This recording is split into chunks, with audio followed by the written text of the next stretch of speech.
5টা খাসিয়ত। 3 নাম্বার গেল, 4 নাম্বার খাসিয়ত, ওই বান্দা যখন চলাফেরা করবে, বান্দা নিজের হেদায়েতের পাশাপাশি অন্যকে হেদায়েতের দিকে ডাকবে। আপনি নিজে নামাজ পড়লে চলবে না, আপনার পাশের বন্ধু যদি নামাজ না পড়ে তাকে নামাজের দিকে ডাকবেন। আপনি যদি মনে করেন অন্যদিকে আপনার হেদায়েত আছে, আপনি সেই দিকে হেদায়েতের দিকে তারা ডাইকা নিয়ে যাবেন। 5 নাম্বার খাসিয়ত, ওই বান্দা 5 ওয়াক্ত নামাজের পাশাপাশি এমন কিছু ইবাদত করবে যে ইবাদতের মাধ্যমে বান্দার জীবন পরিবর্তনের পাশাপাশি আল্লাহ তাআলা বান্দাকে অসংখ্য পরিমাণ নিয়ামত দান করবে। ওই নিয়ামত কি নিয়ামত? ওই নিয়ামত কেমন নিয়ামত? একটু মনোযোগ দিয়ে শুনবেন বাবারা। হযরতে আবুল খায়ের রহমাতুল্লাহ আলাইহি, যিনার বাড়ি ছিল রোম দেশ এলাকার মধ্যে, হযরতে আবুল খায়ের রহমাতুল্লাহ আলাইহি বলেন, আমি আল্লাহকে ভয় করতে যা দেখলাম, আমি যেই দিকে খাবারের জন্য হাত বাড়াই সব জায়গায় হারাম খাবার, বালা কোনো খানা। এই আয়াত উনি তেলাওয়াত করছেন হুজ্জাতুল্লাহিল আলামিন, ওই কিতাবের 2য় খণ্ডের 122 নম্বর পৃষ্ঠায় আল্লামা আবুল খায়ের রহমাতুল্লাহ আলাইহির কারগুজারিটা লেখা। উনি বলেন, আমি আল্লাহকে ভয় করতে যা যেই দিকে খাবারের জন্য হাত বাড়াই, আমি দেখি ওই দিকে কোনো বালাখানা নাই। আমি চিন্তা করলাম, আমি যেই খাবার খাবো, এই খাবারটা পেটে নেওয়ার পর এই খাবার যদি হারাম খাবার হয়, এই খাবার থেকে যেই রক্তের কণিকা তৈরি হবে, রক্তের ফোঁটা তৈরি হবে, এই রক্ত শরীরের প্রত্যেকটা অঙ্গে অঙ্গে দৌড়াদৌড়ি করবে, তখন আমার পুরাটা শরীরের মধ্যে হারাম খাবারে যুক্ত হয়ে যাবে। তো আমি খাবার পাবো কোন জায়গায় যদি আমি ভালো কোনো খাবার না পাই? গেলাম আমাদের এলাকার প্রখ্যাত উলামায়ে কেরামের ঘরের মধ্যে, মানে যিনি রোমের বড় মসজিদের খতিবে মুকাররম, ওনার ঘরের মধ্যে খাবার ভক্ষণ করব। দেখলাম উনি বাইতুল মাল থেকে আমাকে খানা দেয়। ওই বাইতুল মালের মধ্যে একজন এতিমের সম্পদ দিয়া বাইতুল মালের খাবারগুলা ভরপুর মিক্স হয়ে গেছে। ওই ইমামের ঘরের মধ্যেও ভালো কোনো খানা নাই, পবিত্র কোনো খানা নাই। আমি আবার চিন্তা করলাম, আমি কোন জায়গার মধ্যে গেলে ভালো খানা পাবো, যখন আমি পাচ্ছি না। হঠাৎ করে বৃষ্টি হচ্ছে, ফজরের পূর্ববর্তী রজনী। আমি কিছু বৃষ্টির পানি সংগ্রহ করলাম। আমি যে চাদরটা বিছিয়ে নামাজ পড়ি, আমার পানি সংগ্রহ করার মতো কোনো পাত্র ছিল না। ওই চাদরটা আমি বৃষ্টির মধ্যে ভিজিয়ে দিলাম। ভিজিয়ে দেওয়ার সাথে সাথে ওই চাদরটা যখন ভিজলো, আমি আমার নামাজের চাদরটা থাইকা চিপায় একটু পানি ভক্ষণ করলাম, পানি আহার করলাম। করার পর চিন্তা করলাম, যেহেতু আমি কোনো খানা পাই না, তাহলে আমাকে এই পানিটা খাইয়া সময় কাটাইতে হবে। কারণ আল্লাহ যেই পানি দান করছে এটা রহমতের পানি, এটার মধ্যে কোনো হারাম যুক্ত হয় নাই। আমি পানি পান কইরা আমি নিয়ত করলাম, যতক্ষণ পর্যন্ত কোনো হালাল খাবার আমার সামনে না আসবে, ততক্ষণ পর্যন্ত এই পানির মাধ্যমে আমি রোজা আদায় করব। জোরে কোন সুবহানাল্লাহ। আবুল খায়ের রহমাতুল্লাহ আলাইহি উনি বলেন, একটানা আমি 5 দিন রোজা রাখলাম। আমার খাবার বলতে খাবার ছিল এই নামাজের মুসল্লার পানি। বলে, আপনি এই 5 দিন নামাজ পড়ছেন কোন জায়গায়? বলে, আমি মুসনবী রুমি ফলো করলাম।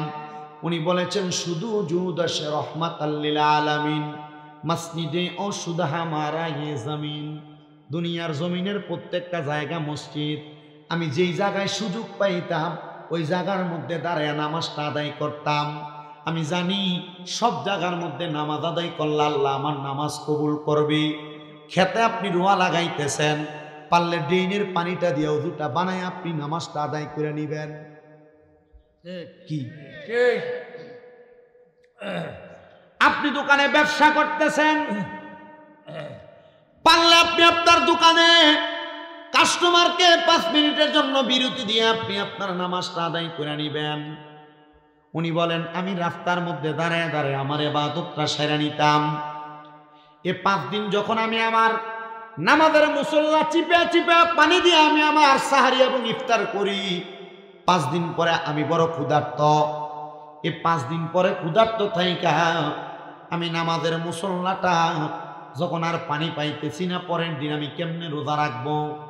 আমি গভীর রজনীতে আমার নামাজের মুসল্লাটা আমার মাথার নিচে দিয়া আমি ঘুমায় গেলাম। ঘুমানোর সময় চিন্তা করলাম ফজরের আগে উঠা আমি কোন পানি পান করব, কি খেয়ে আমি আমার রোজা রাখবো, পরের দিন ইফতার করার মতো তো কোনো কিছু নাই। আমি আবার দুরূদ শরীফ পড়তে লাগলাম, সাল্লাল্লাহু আলাইকা ইয়া রাসূলুল্লাহ, সাল্লাল্লাহু আলাইকা ইয়া রাসূলুল্লাহ।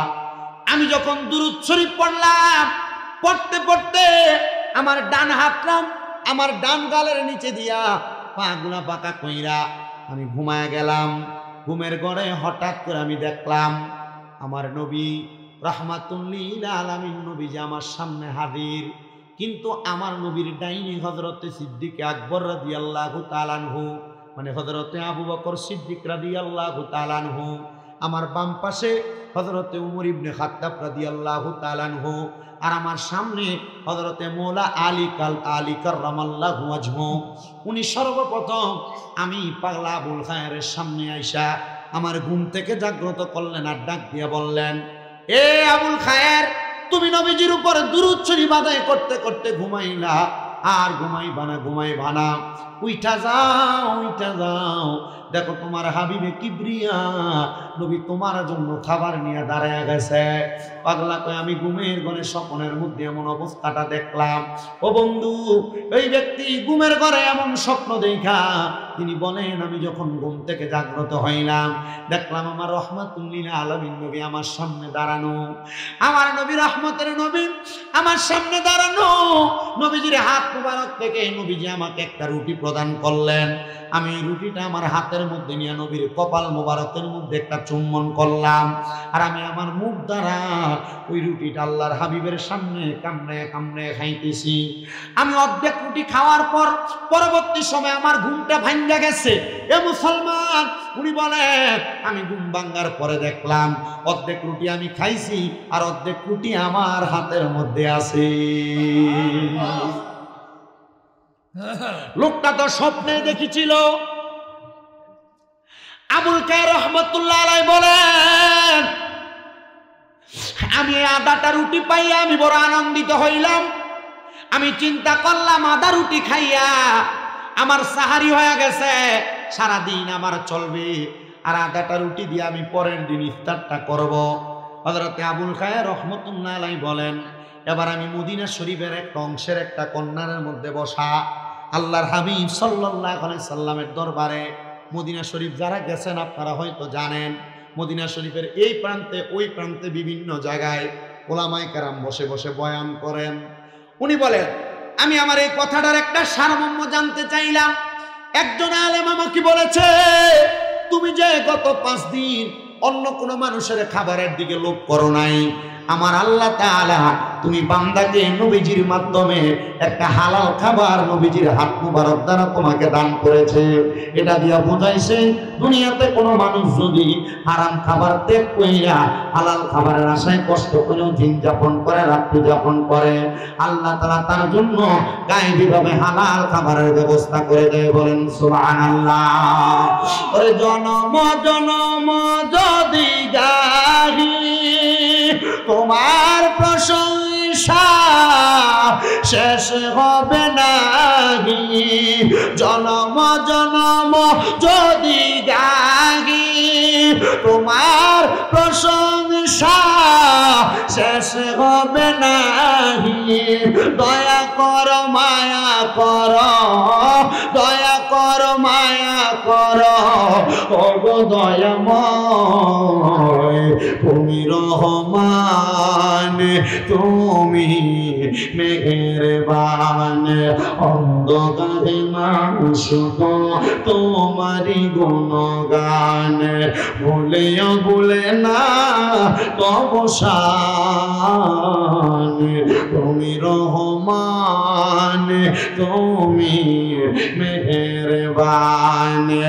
কখনো তোমাকে যদি ভুলি হেদায়াতের আলো দিয়ে নিও কাছে তোলি, দয়া করে ঠাই দিয়ে দিও, দয়া করে ঠাই দিও, ওগো দয়াময় তুমি রহমান, তুমি মেহেরবান। ও আমার হুন্না আলিপুরের বাবারা, মনে রাখবেন হালাল ভাবে চলতে গেলে কষ্ট হবে, কিন্তু ওই বান্দাটারে কষ্ট থেকে উদ্ধার করে একজন, বলেন তিনি কে? ও মুসলমান, আল্লাহ তাআলা শুধু কষ্ট থেকে উদ্ধার করে না, আপনাদেরকে আমি আরেকটা আল্লাহর নেককার বান্দার ওয়াকিয়া কারগুজারি শোনায়া দেই, দেখবেন আপনার কলিজাটা ঠান্ডা হবে। স্পেনের মধ্যে একজন আল্লাহর নেককার রহমাতুল্লাহ আলাইহি তিনি বলেন, আমার সন্তানকে স্পেনের মহারাজা তার কারখানার মধ্যে, তার কারাগারের মধ্যে বন্দী করে রাখছে। আমি আমার আল্লাহর কাছে কান্নাকাটি করতেছি, ওগো আল্লাহ, একটাই মাত্র সন্তান, তার মা মারা গেছে, আমি তারে বড় কষ্ট করে মানুষ করছি, কিন্তু স্পেনের বাদশা তার কারাগারের মধ্যে আমার সন্তানটাকে বন্দী করে রাখছে।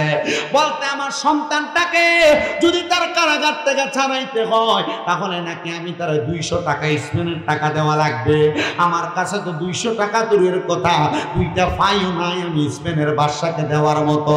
আল্লাহ গো, আমার আপনার কাছে অন্য কোনো চাওয়া নাই, আপনি আপনার হাবিবে কিবরিয়ার উসিলায় আমার মনের আশাটা পূরণ করেন, আমার সন্তানটারে আমার কাছে ফিরিয়ে দেন। মনে রাখবেন, কোন মা বাবার সন্তান যদি বিপদের মধ্যে পড়ে যায়, ওই মা বাবা সন্তানের জন্য বড় বড় আফসোস করে। যদিও দেখেন আপনার চোখের সামনে আপনার মা বাবা আপনারে ভালোবাসে না, মনে হয় মা বাবা মাঝে মাঝে আপনারে ধমক দেয়, আর এই ধমকটা আপনার কত উপকারে আসে সন্তান আপনি বুঝতে পারেন না, আপনি জানতে পারেন না। একটা কথা সব সময় মনে রাখবেন, এই মা বাবা দুনিয়াতে যেমন আচরণ করুক না কেন, একটা সন্তানের জন্য বড় রহমত, একটা সন্তানের জন্য বড় নিয়ামত। মুজাক্কির রহমাতুল্লাহ আলাইহি বলেন, আমি আল্লাহর ইবাদতের মধ্যে মগ্ন, আমার সন্তানকে স্পেনের বাদশা কেন বন্দী কারখানার মধ্যে রাখছে, আমি একদিনও তারা জিজ্ঞাসা করি নাই। আমি জানি আল্লাহর হাবিব সাল্লাল্লাহু আলাইহি ওয়াসাল্লামের প্রতি দরুদ শরীফ আদায় করলে আমার আল্লাহ তাআলা আমার সন্তানটাকে নবীজির দুরুদের মোহাব্বতে আমার সন্তানটাকে দায়মুক্ত করার ব্যবস্থা করে দিবে। মুজাক্কির নামক আল্লাহর বান্দাটা উনি বলেন, আমি আল্লাহ তাআলার এমন ইবাদত করতেছি, এমন ইবাদত করতেছি, ইবাদতের মাত্রাটা এত, আমি চিন্তা করলাম তাদের কারোর কাছে আমি বলবো না, এই স্পেনের বাদশার কাছে আমি চাইবো না, কারণ আমি জানি আমার একমাত্র দিতে পারে একজন, তিনি কে? মুহাব্বতের আওয়াজে বলেন না তিনি কে? মুজাক্কির নামের নেককার আল্লাহর বান্দা বলে, আমি চিন্তা করলাম, এরাদা করলাম, আমি স্পেন এলাকা থেকে যাইতে যাইতে আমি মদিনা শরীফ পর্যন্ত যাব। মদিনা শরীফে যাইয়া আমি আমার কষ্টটা রাসূলে পাকের রওজা মুবারকের দিকে ফিরা বলবো, সেম কষ্টগুলা আমি আল্লাহর কাবা ঘরের দিকে ফিরা বলবো। মুজাক্কির রহমাতুল্লাহ আলাইহি বলেন, আমি আবার সামনের দিকে রওনা করলাম। স্পেনের ওই বাদশার একজন সেনাপতি আমার সামনে আইসা দাঁড়াইছে, দাঁড়ায় কই, রে মুজাক্কির, কই যাও, তোমার যাওয়ার কারণটা আমার কাছে বইলা দিয়া যাও। তিনি বলে, এ বাদশার সেনাপতি, আমি যাইতেছি রাহমাতুল লিল আলামিন নবীর দরবারে। বলে, কেন? রাহমতের নবীর দরবারে সালাম দিব আর বলবো, ইয়া রাসূলুল্লাহ, আমার সন্তান কোন অন্যায় করছে কিনা জানি না, কেন স্পেনের বাদশা আমার সন্তানটারে আটকে রাখছে। ইয়া রাসূলুল্লাহ, আপনি আমার আল্লাহর কাছে একটা ফরিয়াদ জানায়া দেন, আল্লাহ যেন আমার কলিজার টুকরা সন্তানটারে সেখান থেকে উদ্ধার করে দেয়। সেনাপতি বলেন, আমি আবার ওনাকে বললাম, আপনি মদিনায় কেন যাইবেন? যে কোনো জায়গা থেকে রাসূলে পাককে সালাম দিলে রাসূলে পাক তার কথাটা শুনতে পায় এবং আমার আল্লাহ তাআলা তার দোয়াটা কবুল করে নেয়। তো এত কষ্ট করে কেন আপনি স্পেন থেকে আপনি মদিনা পর্যন্ত যাবেন, মক্কা পর্যন্ত যাবেন? তিনি বলেন, না, আমি কষ্ট করে মক্কা মদিনার উদ্দেশ্যে রওনা করেছি, আমি জানি যে কোনো জায়গায় বৈশা রাসূলে পাককে সালাম দিয়ে কবুল করে, আমি জানি যে কোনো জায়গাতেই থাইকা আল্লাহর কাছে দোয়া করলে দোয়া কবুল করে। তবু আমি কষ্ট কইরা মক্কা মদিনাতে যাইতেছি। উনি বলেন আমি মদিনা উদ্দেশ্যে যাইয়া মদিনা শরীফে প্রবেশ কইরা বাবু সালাম দরজা দিয়া রাসূল পাকের রওজা মুবারকের মধ্যে সালাম দিলাম। তারপরে হযরত আবু বকর সিদ্দিককে সালাম দিলাম। তারপরে হযরত ওমর ইবনে খাত্তাব রাদিয়াল্লাহু তাআলা করে আমি সালাম দিলাম। দেওয়ার পরে আমি চিন্তা করলাম এত দূর কষ্ট করে আমি হাইটা হাইটা স্পেন থেকে আমি মদিনা পর্যন্ত আগমন করলাম, আমার একটু আরাম করা দরকার, রেস্ট করা দরকার। মদিনায় যারা গেছে আমিও দেখছি অনেক পাকিস্তানিরা পাকিস্তান থেকে মক্কা মদিনা আসে, আসার পরে এরা হোটেল নেয় না, এরা মদিনা শরীফের বিভিন্ন পিলারের গোড়ায় গোড়ায় শুয়ে থাকে। কেন জানেন? এরা চিন্তা করে আমি কেন ঘুমাইবার লেগেছি মদিনা শরীফের ভিতরে 1 রাকাত নামাজ পড়লে 50,000 রাকাতের সওয়াব। সুবহানাল্লাহ কান্না মিয়া। আর বাঙালিরা মদিনা শরীফ যখন যায় এদেরকে নিয়ে মুআল্লিমরা ওই নিয়ে রাখে বেলাল মসজিদের কাছে, যেখান থেকে মনে করেন আজানের মিনিমাম আধা ঘন্টা আগে রওনা দেওয়া লাগে। আধা ঘন্টা আগে রওনা দিলে এরপরে এই মসজিদে জামাত হয়, নাহলে জামাত হয় না। বুঝছেন? মক্কা শরীফের মধ্যে বাংলাদেশের হুজুরা, বাংলাদেশের যে হাজিরা, এরা নিয়ে ইব্রাহিম খলিল মেসালা এখান থেকে আজানের মিনিমাম একবার 15 মিনিট আগে রওনা দেওয়া লাগে। এরপরে হাইটটা আইয়া এরপরে মসজিদে নামাজ ধরা লাগে, তাও ভিতরে নামাজ পড়তে পারে না। মসজিদের ভিতরে না, হারামে নামাজ পড়তে পারে না। অনেকে রাস্তার ভিতরে দাঁড়ায় নামাজ, বহুত সময় লাগে, ঠিক কিনা? তো পাকিস্তানিরা আর হোটেল নেয় না, এরা মসজিদে নববীর এই জায়গায় ঘুমায়। ওই পাকিস্তানিরা বিভিন্ন জায়গায় ঘুমায়। ওই স্পেনের মুসাক্কির নামক আল্লাহর নেককার বান্দা তিনি বলেন আমিও মদিনা শরীফের পাশে বাবি জিব্রাইল নামক একটা জায়গা দক্ষিণ অংশে অবস্থিত, জান্নাতুল বাকি এবং মদিনা শরীফের মাঝখানে। সুবহানাল্লাহ কন্যা। জান্নাতুল বাকি এত সুন্দর জায়গা যেখানে 10,000-এর উপরে সাহাবায়ে কেরাম শুয়ে রইছে মদিনা শরীফের পাশে। ওই বেডারা আপনাদের ক্ষেত পাথরের মালিক, আপনাদের জায়গা সম্পত্তির মালিক, ফুতেরে দিয়া যাইবেন, এই ফুতে জায়গা সম্পদ অপব্যবহার করব। এ বেডিরা 5-4 বড়ি 4 বড়ি 3 বড়ি স্বর্ণের মালিক, বেচো তাড়াতাড়ি 1 বড়ি বেচো, বেচা জামাইয়ের হাতে টিয়াটা দিয়া তাড়াতাড়ি তোমার যেন মক্কা মদিনা ফাড়ায়। ওই জান্নাতুল বাকির মধ্যে কোন মানুষ যদি ফজরের নামাজ পড়া প্রবেশ করে মুসলমান, জান্নাতুল বাকির একটা ঘুরান দিয়া আওয়ার সময় এমন একটা বাতাস গায়ের মধ্যে লাগে, উহুদ পাহাড়ের মাঝখান দিয়ে ওই বাতাসটা গায়ে লাগে। বাতাসটা গায়ে আইসা লাগলে মনে হয় শরীরের মধ্যে কোনো ক্লান্তি থাকে না, হাঁটবেন পায়ের মধ্যে কষ্ট হবে, কিন্তু জান্নাতুল বাকির বাতাসটা গায়ে লাগলে শরীরটা ঠান্ডা হয়ে যায়। ওই জায়গা থেকে রোমে যায় তখন একটু সময় মানুষের ঘুম এমনি লাইগা যায়।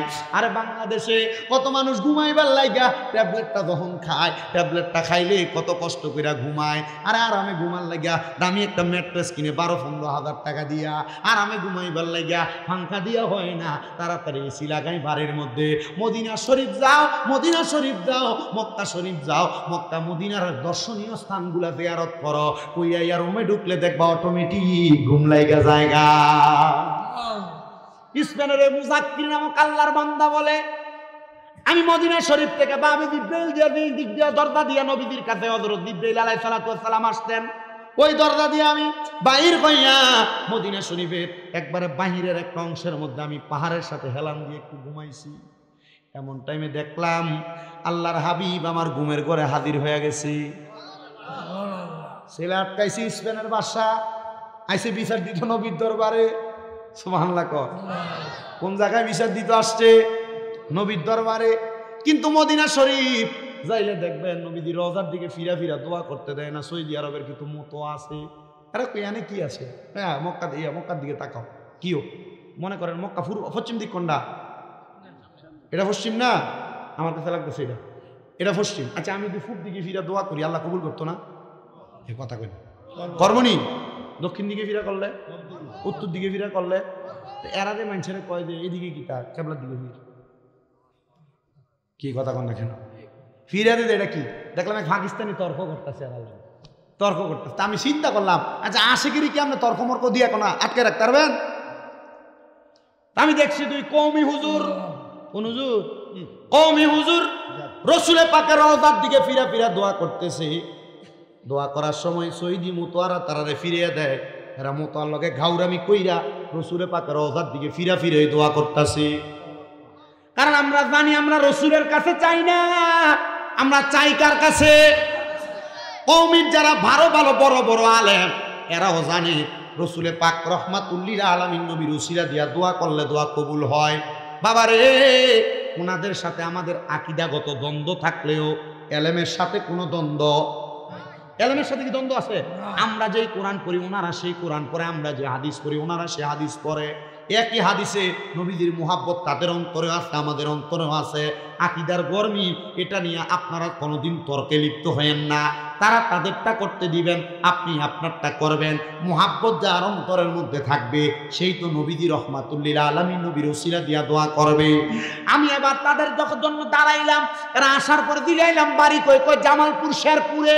জিজ্ঞাসা করলাম, ও হুজুর চাইলেন কি নবীর কাছে? কয় না, আমরা চাইলাম রহমাতুল্লিল আলামিন নবীর দিকে ফিরা ফিরা আল্লাহর কাছে। বলছি আল্লাহ গো, আমরা দোয়া আপনার হাবিবের উসিলায় মাফ করে দেন। এমন ভাবে কানছে নাকের যে হিঙ্গুর এগুলা পর্যন্ত বাড়িয়া বাড়িয়া পড়তাছে। আমি বুঝলাম এটার আশা হইল রসুলের পাকের উসিলা দিয়া দোয়া করা। স্পেনের ওই মুজাক্কির লোকটা কয়, আমি আল্লাহর নবীর কাছে চাইতে চাইতে আমি পাহাড়টার লগে হেলান দিয়া কামতে কামতে একটু কান্না করতে করতে, অনেক মানুষ বেহুশ হয়ে থাকে না, আমি বেহুশ হইয়া পইরা রইলাম। আমি দেখলাম আল্লাহর হাবিব আমি মুজাক্কিরের সামনে দাঁড়ায় গেছে। ইয়া রাসূলুল্লাহ, নবী আপনার পাগল আপনার রওজা মুবারকের সামনে আসতে গো নবী, আমার মনের কষ্টটা আপনার কাছে বলছি। নবী আমার ছেলেটারে অপরাধ করে নাই, তবু স্পেনের বাসা আটকে রাখছে। আমার নবীজি রহমতের নবী ওই মুজাক্কিরের ডাক দিয়া কইরে, মুজাক্কির যা তুই তোর বাড়িতে চইরা যা, দেখবি স্পেনের বাসা তোর ছেলেরে ছাইরা দিছে। মুজাক্কির বলে, আমি ঘুমের ঘরে নবীজির দিদার মুবারক পাইলাম। হুজ্জাতুল্লাহিল আলামিন কিতাবের মধ্যে একই পৃষ্ঠার মধ্যে বাম দিকে এবং ডাইন দিকে দুইটা ঘটনা উল্লেখ করা। উনি বলেন, আমি হাঁটতে হাঁটতে আবার আমি স্পেনের উদ্দেশ্যে রওনা করলাম। আমি দেখলাম আমার সন্তান আমার জন্য খাবার পাকাইতেছে। সন্তানকে জিজ্ঞাসা করলাম, এ আব্বা খানা পাকাও কার জন্য? আব্বা ডাক দিয়া কয়, স্পেনের বাদশা এবং তার সেনাপতি আমারে বলছে আমার আব্বা নাকি মদিনা শরীফ থেকে বাড়িতে আসতেছে আমার আব্বার জন্য খাবার পাকানোর জন্য। আব্বা আমি আপনার জন্য খানা পাকা। বলে খানা খাওয়াই পরে রে স্পেনের বাদশা এবং সেনাপতি কেমনে জানলো আমি আব্বা মদিনা তাইকে স্পেন আসতেছি? চল তাড়াতাড়ি বাদশার কাছে যাই। স্পেনের বাদশা এবং সেনাপতিরে ডাক দিয়া কই, বাদশা সেনাপতি তোমরা কেমনে জানলা আমি মদিনা শরীফ থেকে এখনই এই মুহূর্তে বাড়িতে আসবো আমার ফুতেরে কিছু খানা রান্নার লাগা? ওই সেনাপতি ডাক দিয়া কয়, এ আল্লাহর বান্দারে তুমি কত মর্যাদাবান কত সম্মানিত। আমরা রাত্রবেলা ঘুমানোর পরে ঘুমের ঘরে দেখলাম রাহমাতুল্লিল আলামিন নবী আইসা আমরারে ঘুমের ঘরে বলতেছে, এই স্পেনের বাদশা এবং সেনাপতি দুইজন কি অন্যায় করলি? আল্লাহর একজন খাস বান্দার সন্তানরে আটকায়া তার ইবাদতের মধ্যে বিঘ্নতা ঘটাইলি। সে আমি রসুলে পাকের রওজার সামনে দাঁড়ায় দাঁড়ায় তোরার নামে বিচার দেয়, রসুলে পাকের রওজার সামনে দাঁড়ায় দাঁড়ায় তোরার নামে নালিশ দেয়। তাড়াতাড়ি তার সন্তানকে ছেড়ে দে, তার অন্তরের মায়াটা তাড়াতাড়ি কাটাইয়া দে, সন্তানগুলা চাইনা দে। আগামীকালকে জোহরের নামাজের পূর্ববর্তী সময় যেন আমার পাগলাটা এসে তার সন্তানদের লাগ পায়, তার সন্তানটারে তার ঘরের মধ্যে পায়। এই জন্য না তোমারে ছাইরা দিছি। এ মুজাক্কির আমি স্পেনের বাদশা ওয়াদা করলাম তোমার জন্য যদি রাহমাতুল্লিল আলামিন নবীর দিদার আমি স্পেনের বাদশা পাইতে পারে, আমার সেনাপতি পাইতে পারে, আমার একটা বিশ্বাস তোমার অনুসরণ তোমার অনুকরণের মাধ্যমে আমার আল্লাহ তাআলা আমাদেরকে মরণের আগে রসুলে পাকের দিদার নসিব করাইতে পারে। ও মুসলমান, দুনিয়াতে কেমন মরণ আপনি আশা করেন জানেন না? জানেন না রাস্তার মধ্যে কত মানুষ স্ট্রোক কইরা ফইরা মারা যায়, কত মানুষ অ্যাক্সিডেন্ট কইরা মারা যায়, কত মানুষ ঘুমের ভিতরে মইরা থাকে। এরার মরণটা বালা না খারাপ আপনি জানেন না? আরে মরণের সময় যদি নবীর দিদার না পান এই মরণ দিয়া তো আপনার কোনো লাভ নাই। মরণের সময় যদি নবীর দিদার না পান সারা জীবন নবীরে নবীরে নবী নবী কইয়াটা একটা লাভটা কি হয়েছে? ওনারা ডাক দিয়া কয় স্পেনের এত বড় আল্লাহর ওলি আছে আমরা জানি না। হযরতে মুজাক্কির নামক আল্লাহর ওলিরে বলছে এখন থেকে আমরা আপনার অনুসরণ করব। কারণ আপনার পুরাটা জিন্দেগি আল্লাহ এবং রাসূলের সুন্নাত মোতাবেক আপনি আপনার পা বন্দী করে রাখছেন। আপনারে মানলে আমার আল্লাহ তাআলা আমাদেরকে মদিনার নবীর দিদার ঘুমের ঘরে দান করব। ও আলিপুরের বাবারা, আমরা তো আল্লাহ দেখি নাই, আমরা তো নবী দেখি নাই। বর্তমান যুগটা কলির যুগ। এই আল্লাহর ওলিদের জামানায় আইসা হক্কানি রব্বানি আল্লাহর ওলিদের অনুকরণ করবেন। দেখবেন আপনি আল্লাহর ওলিদের হক ভাবে অনুসরণ করার কারণে মরণের সময় আমার আল্লাহ তাআলা আমাদেরকে নবীজির দিদার দিতে পারে কি পারে না? ও তোমায় ডাক দিলে বলার প্রাণে চাইও রে, তোমায় ডাক দিলে বলার প্রাণে চাইও রে, ও প্রাণের মনিষিরে তুমি ধীরে ধীরে ফিরে ফিরে চাইও রে। বাবা মনোযোগ দেন, ইসরায়েলের বাদশা কি এর আগে নবীরে দেখছিল? সেনাপতি দেখছিল? কিন্তু আল্লাহর অলিটা নবীজির রওজায় বিচার দেওয়ার কারণে নবী ঘুমের ঘরে স্বপ্নে স্পেনের বাদশারে আর সেনাপতিরে কইছে, এই ফাগলা আশিকে রসুল আমার বন্ধুর তাড়াতাড়ি ছেলেটারে ছাইরা দে। কারণ এই ব্যক্তি নবীজির এমন ইবাদত করছে, নবীজির এমন অনুসরণ করছে, নবীজি তার ছেলের ব্যাপারে বাদশার কাছে ঘুমের ঘরে স্বপ্নে সুপারিশ করে। তাহলে আমরা যদি আল্লাহর অলিদেরকে অনুসরণ কইরা, অলিটা কেমন হওয়া লাগবো? হক্কানি, রব্বানি, সলিহীন, যার আমল দেখলে ভাল লাগে, যার ইবাদত দেখলে ভাল লাগে, এমন আল্লাহর অলিদের অনুসরণ কইরা যদি আমরা কই আল্লাহ তোমার এই বন্ধুটার উসিলায় আমরা মরণের সময় নবীর দিদার দাও, আল্লাহ দিতে পারে না? কথা কোন না কেন দিতে পারে না? একটু মুহাব্বতে বলেন, তোমায় ডাক দিলে বলার প্রাণে চাইও রে, তোমায় ডাক দিলে বলার প্রাণে চাইও রে, ও প্রাণের মুর্শিদরে তুমি ধীরে ধীরে ফিরে ফিরে চাইও রে, তুমি ধীরে ধীরে ফিরে ফিরে চাইও রে।